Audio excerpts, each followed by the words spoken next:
Hello everyone. This is Pooja and I welcome you to all in this new video. आज हम बात करेंगे non cooperation movement की और खिलाफत आंदोलन। ये दोनों मूवमेंट्स क्या थे, इनके बारे में आज हम बात करेंगे। और पिछली क्लास में हमने पढ़ा था हंटर कमेटी और जलियांवाला बाग मैसेकर, वो सब पढ़ा था हमने, है ना। तो अब उसके नेक्स्ट चैप्टर है 16। ये स्पेक्ट्रम की बुक है मॉडर्न हिस्ट्री के लिए। मैं ये बुक फॉलो करती हूँ, आप भी ये बुक ले सकते हो। और इजीली अगर आप ये चीज़ें पढ़ोगे तो जो भी मैं आपको समझाऊंगी एक स्टोरी की फॉर्म में, आपको इजीली वो समझ में आ जाएगा। तो चलिए बात करते हैं नॉन कोऑपरेशन मूवमेंट की, कि नॉन कोऑपरेशन मूवमेंट क्या था।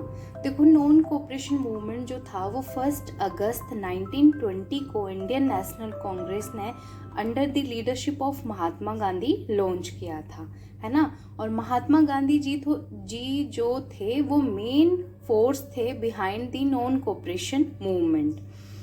गांधी जी ने क्या किया था कि हम जो नॉन कोऑपरेशन मूवमेंट शुरू करेंगे, उसके जो मेन प्रिंसिपल्स रहेंगे वो था कि हमें स्वदेशी चीज़ों को अडॉप्ट करना है, स्वदेशी चीज़ों को अपनाना है। और जो भी बाहर से फॉरेन गुड्स हैं उन सब का हमने क्या करना है, विरोध करना है, उन चीज़ों का यूज़ नहीं करना है बिल्कुल भी। अडॉप्ट स्वदेशी habits including hand spinning and weaving, चरखे से जो धागा बनता था और उससे कपड़ा बनने की एवरी प्रोसेस जो भी थी वो यूज़ करो। जो बाहर से अंग्रेजों का जो इंडस्ट्री से बन के कपड़ा आ रहा था उसका बॉयकॉट करो। जैसे वो कोट पैंट अंग्रेज जो भी पहनते थे वो सब चीज़ों का बॉयकॉट करना। And work for the eradication of untouchability from society, कि सोसाइटी में जो छुआछूत की भावना है उसको हमने इरेडिकेट करना है, मतलब उस भावना को ख़त्म करना है। सब हम एक हैं, छुआछूत जैसी चीज़ों पर ये जो चीज़ें हैं इनको ख़त्म करना है। जो पहले हम ऐसे करते हैं, नॉन कोऑपरेशन के बारे में बात कर लेते हैं, फिर आपको थोड़ा सा खिलाफत आंदोलन के बारे में बताऊंगी और कैसे ये कंबाइन हुए, फिर हम उसके बारे में बात करेंगे, ठीक है। तो जो फीचर थे नॉन कोऑपरेशन मूवमेंट के वो यही थे कि ये हम जो प्रोटेस्ट करेंगे वो पीसफुल और नॉन वायलेंट हो, ब्रिटिश गवर्नमेंट के अगेंस्ट, है ना। और लोगों को कोई टाइटल दिया गया है ब्रिटिशरों के द्वारा तो उसको एबलिश करना, उनको लुटा दिया जाए। जो भी गवर्नमेंट जॉब करते हैं वो रिज़ाइन दे दें उस गवर्नमेंट जॉब से। जिनके बच्चे गवर्नमेंट कंट्रोल स्कूल्स में या कॉलेजेस में पढ़ रहे हैं तो अपने बच्चों को विड्रॉ कर लो वहाँ से, उनकी एडमिशन वहाँ मत करवाओ। और उस टाइम बहुत सारे कॉलेजेस बने थे नए, उनके बारे में मैं आपको आगे बताऊंगी, अभी नेक्स्ट पेज पे आएगा। और इसका था कि boycott foreign goods and use only Indian made goods. जो इंडिया में गुड्स बन रहे हैं उसका ही यूज़ करना है आपको, फॉरेन गुड्स का यूज़ नहीं करना है, उनका बॉयकॉट करना है। Boycott the election of legislative council and जो भी लोग ब्रिटिश आर्मी में सर्व कर रहे हैं वो भी उनको भी कहा कि आप भी वहाँ सर्व मत करो, छोड़ दो, रिज़ाइन दे दो, आ जाओ वापस। एंड एक था कि अगर कोई आर्मी में जैसे नहीं है, जिनके बच्चे गवर्नमेंट और कॉलेजेस में नहीं पढ़ रहे हैं, तो वो लोग क्या करें, पीपल वुड रिफ्यूज़ टू पे देयर टैक्स। जो भी वो टैक्स दे रहे हैं ब्रिटिश गवर्नमेंट को तो वो टैक्स बिल्कुल भी ना दें, और इस तरह से नॉन कोऑपरेशन मूवमेंट में अपना सहयोग दें। अब क्या था कि हम जो कोज थे इसके नॉन कोऑपरेशन मूवमेंट को हिंदी में बोलते हैं असहयोग आंदोलन। मतलब आपको किसी भी तरह से अंग्रेजों का सहयोग नहीं करना है और उनको अब हमने यहाँ से अपने देश से बाहर निकालना है। हमें मतलब स्वराज की भी डिमांड यही इसी टाइम पे वो कर रहे थे कि अब हमें स्वराज चाहिए। Causes of non cooperation movement की अगर हम बात करें तो इसमें था कि जो government act of India act 1919 आया था उससे लोग डिससेटिस्फैक्ट्री थे, उसके अगेंस्ट में था। उसी टाइम होम रूल मूवमेंट भी था, चल रहा था, जो एनी बेसेंट और बाल गंगाधर तिलक जी ने शुरू किया था। वहाँ से भी लोग गुस्साए हुए थे। फिर उसके बाद रॉलेट एक्ट आया, तब लोगों ने इतने प्रोटेस्ट किए। फिर जलियांवाला बाग मैसेकर था। ये धीरे धीरे जो थोड़ी थोड़ी चीज़ें हो रही थी, लोगों में ना एक मतलब अंग्रेज़ों के खिलाफ लोगों के मन में जो उबाल था वो बहुत तेज़ी से भर रहा था। और फिर रॉलेट एक्ट हो गया, जलियांवाला बाग, ये 4-5 चीज़ें थी जिनकी वजह से लोगों ने non cooperation movement, Gandhi ji ने नॉन कोऑपरेशन मूवमेंट को स्टार्ट किया था। अब देखो इसी टाइम खिलाफत मूवमेंट के बारे में हम बात करते हैं। जो खिलाफत मूवमेंट है वो मुस्लिमों ने शुरू किया था, है ना। जो मुस्लिम कम्युनिटी के लोग थे, खिलाफत मूवमेंट उन्होंने शुरू किया था। इसमें देखो क्या था कि जैसे ही ये टाइम था, फर्स्ट वर्ल्ड वॉर वाला टाइम था ये, इसमें ब्रिटेन जीत गया था फर्स्ट वर्ल्ड वॉर में। तो ब्रिटेन जब जीता तो क्या था कि जो टर्की है, टर्की जर्मनी का अलाय था। टर्की जो है जर्मनी की साइड से लड़ाई कर रहा था, बट जर्मनी हार गया फर्स्ट वर्ल्ड वॉर में और जीत हुई ब्रिटेन की। तो अब वो ब्रिटेन के अंडर में आ गया सारा एरिया। ब्रिटेन वालों ने क्या किया, जो ओटोमन एम्पायर थी, ये टर्की और ये जो सारा हमारा पर्शियन गल्फ वाला रीजन है ना, ये सारा यहाँ पे ओटोमन एम्पायर हुआ करती थी पहले। तो जो ओटोमन एम्पायर वाला एरिया था, ब्रिटेन वालों ने क्या किया, उसको छोटे छोटे पार्ट्स में डिवाइड कर दिया। और जो इनके लीडर होते थे ना, उनको खलीफा बोला जाता था। तो खलीफा को भी, उस पोस्ट को ही, एक खलीफा एक पोस्ट होती थी सबसे टॉप।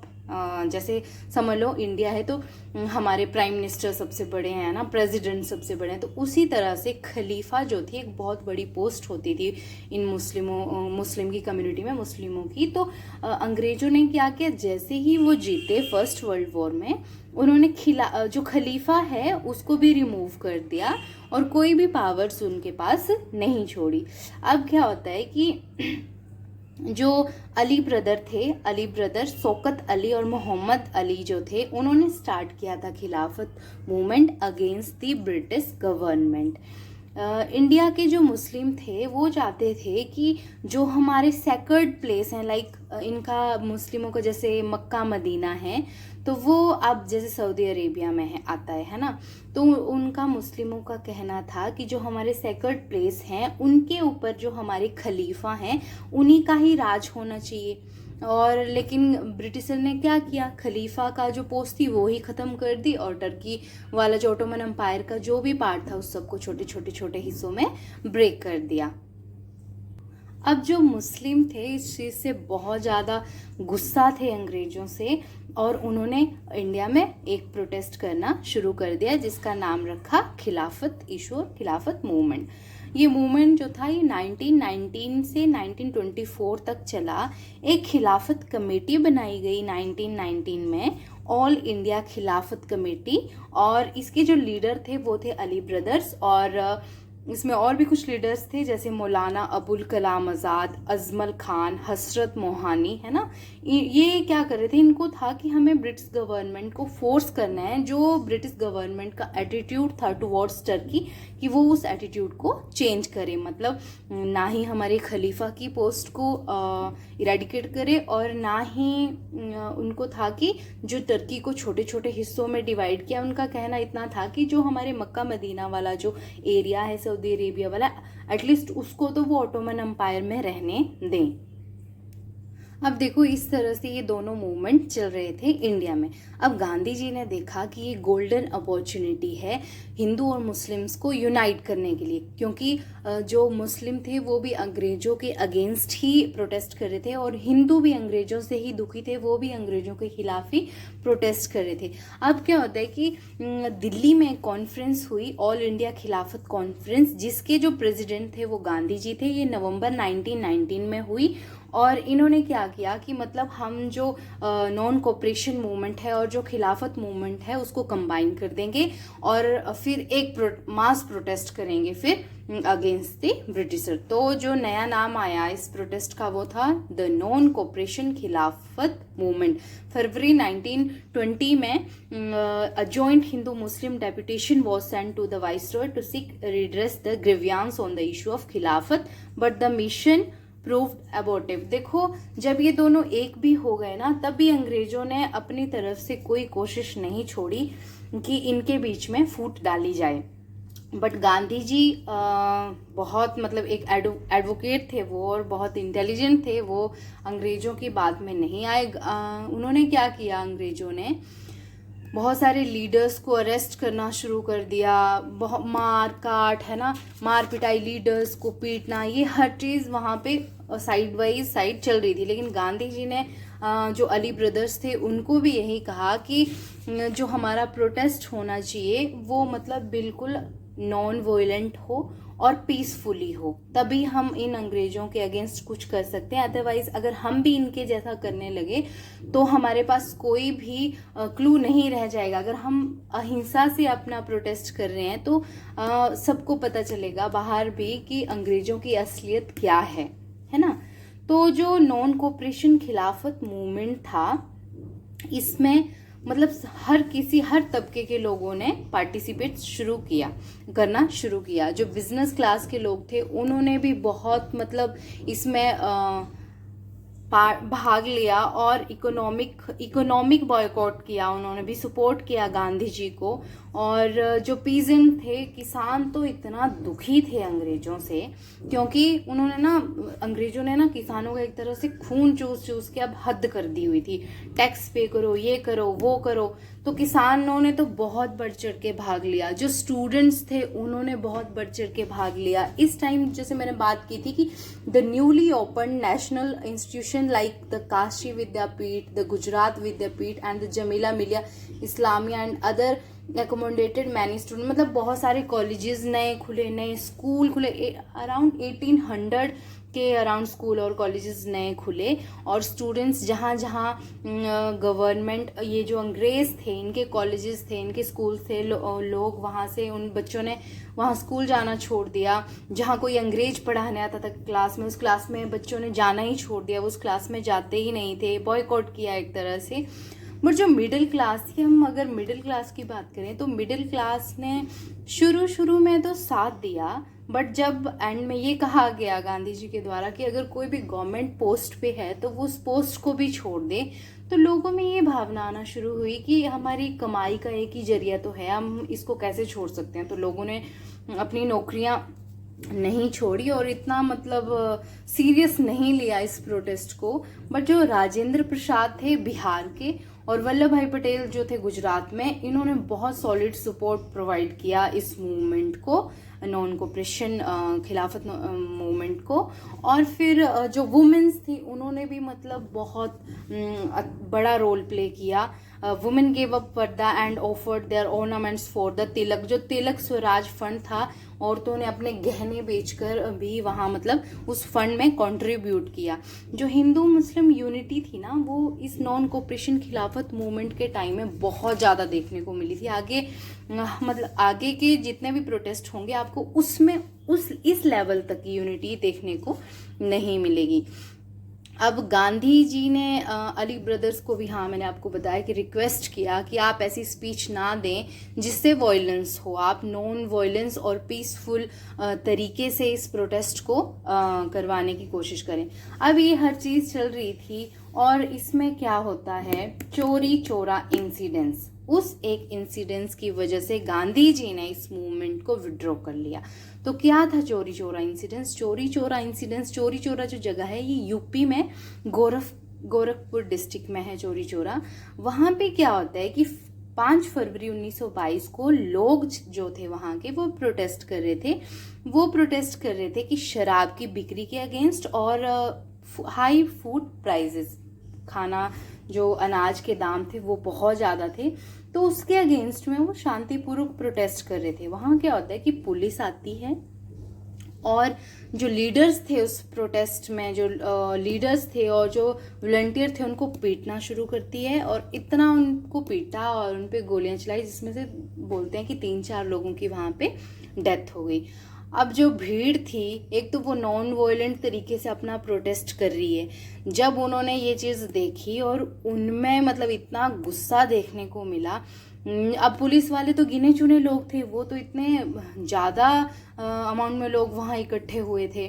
पुलिस वालों ने क्या किया कि चले गए पुलिस स्टेशन में, खुद को अंदर से मतलब बंद कर लिया कि अब ये अंदर तो आ नहीं सकते। लोगों ने क्या किया, वहाँ पे मिट्टी का तेल फेंकना शुरू किया और पुलिस स्टेशन को आग लगा दी।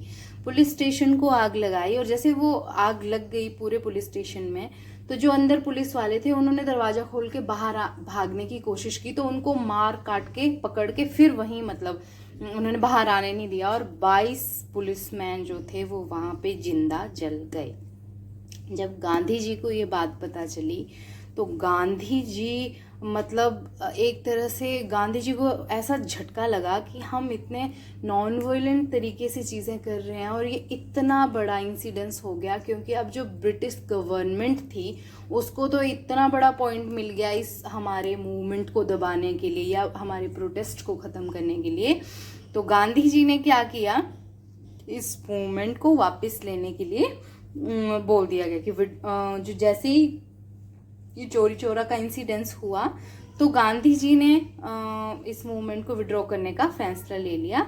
और फिर क्या होता है, हमारे जो कुछ नेशनलिस्ट लीडर थे जैसे CR दास जी, मोतीलाल नेहरू, सुभाष चंद्र बोस जी, जवाहरलाल नेहरू, उन्होंने गांधी जी को अपोज भी किया कि किसी एक एरिया में ऐसा इंसिडेंस हुआ है तो आप ये जो पूरे इंडिया लेवल पे प्रोटेस्ट चल रहा है इस पूरे प्रोटेस्ट को विड्रॉ नहीं कर सकते। वो सारे गांधी जी को बोल रहे थे कि इस प्रोटेस्ट को विड्रॉ नहीं करो, बट गांधी जी ने इस प्रोटेस्ट को विड्रॉ कर लिया। और जो कुछ सिग्निफिकेंस थे इस मूवमेंट के वो है कि Swaraj was not achieved in 1 year as Gandhi ji had told. Gandhi ji ने कहा था कि हमें 1 साल के प्रोटेस्ट से स्वराज नहीं मिलेगा। And however it was a truly mass movement where lakhs of Indian participated in open protest against the government through peaceful means। इसमें ना मतलब लाखों लोग जुड़े हुए थे, हिंदू मुस्लिम हर तबके के लोग थे, सिख थे, ईसाई, हर तबके के लोग इस मूवमेंट में जुड़े थे। बहुत बड़ा मास प्रोटेस्ट था। बट जो चोरी चोरा का इंसिडेंस हुआ बस उसी की वजह से गांधी जी ने इसको विड्रॉ कर लिया और इंसिडेंस हुआ चोरी चोरा में। बट गांधी जी को अरेस्ट कर लिया गया 1922 में और गांधी जी को 6 साल की जेल सुना दी गई। गांधी जी को अरेस्ट कर लिया जाता है, गांधी जी को जेल हो गई। अब कैसे वो आगे की चीज़ें होंगी वो हम नेक्स्ट क्लास में पढ़ेंगे। इसी तरह से ये मूवमेंट था, एक नॉन कोऑपरेशन मूवमेंट और खिलाफत मूवमेंट। आई होप कि आपको इसके बारे में समझ आ गया होगा। बस ये छोटी सी स्टोरी थी और फिर इसी के साथ हमारा जो चैप्टर है वो ख़त्म होता है। 16 चैप्टर नेक्स्ट हम पढ़ेंगे। 17 chapter emergence of Swarajist, Swaraj के बारे में हर चीज़ पढ़ेंगे हम कि स्वराज क्या था, ये क्या डिमांड थी जिसके लिए लोग प्रोटेस्ट कर रहे थे, कि स्वराज होता क्या है। तो इसके लिए हम नेक्स्ट क्लास में पढ़ेंगे। अभी क्लास बहुत लंबी हो गई है तो आप ये यहाँ पढ़ लीजिएगा स्पेक्ट्रम में, और एक स्टोरी की फॉर्म में मैंने आपको समझा दिया है। तो मिलते हैं नेक्स्ट वीडियो में, तब तक के लिए जय Hind. Thank you very much.